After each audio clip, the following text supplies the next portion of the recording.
বলিউডের সোনালী যুগের প্রতীক হি-ম্যান ধর্মেন্দ্র ৮৯ বছর বয়সে চিরতরে বিদায় নিয়েছেন ভারতের মুম্বাইয়ে। আজ তার শোকে ডুবেছে বলিপাড়া সমগ্র ভারতবাসী।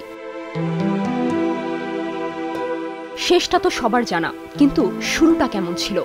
বলিউডে ধর্মেন্দ্রর যাত্রা শুরু হয়েছিল এক অবিশ্বাস্য গল্প দিয়ে। প্রথম ছবির সাইনিং অ্যামাউন্ট মাত্র ৫১ রুপি, তাও আবার ৩ প্রযোজকের পকেট থেকে বেরোনো ১৭ রুপি করে। সেই সামান্য অর্থই হয়ে উঠেছিল ভবিষ্যতের মহাকাব্যিক নায়কের ভাগ্যের চাবিকাঠি। ফুল অর পাথর শাকা চরিত্রে ধর্মেন্দ্র দেখালেন সাহস আর আবেগের সংমিশ্রণ।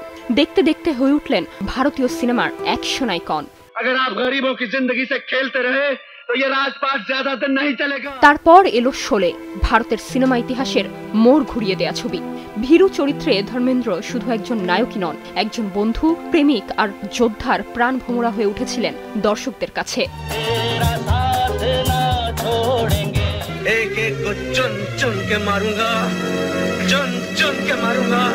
কিন্তু এখানেই শেষ নয়। চুপকে চুপকেতে তার কমিক টাইমিং প্রমাণ করে দেয় হি-ম্যান শুধু শক্তির নয়, ছিলেন হাসিরও সম্রাট। এরপর মেরা গাঁও মেরা দেশ, অনুপমা, ইয়াদো কি বারাত, সীতা ওর গীতা, তিনি যেন এক পরশ পাথর, যা ছুঁয়ে দেখেন তাই শোনা হয়ে যায়।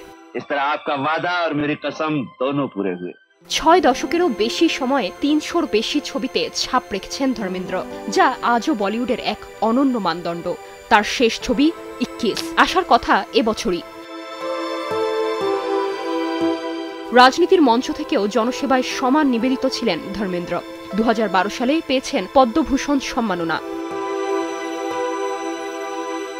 আজ তার প্রস্থান যেন বলিউডের এক স্বর্ণালী যুগের অবসান। আলো নিভে গেলেও রিলের সেই নায়ক সংলাপের গর্জনে চিরকাল অমর ধর্মেন্দ্র।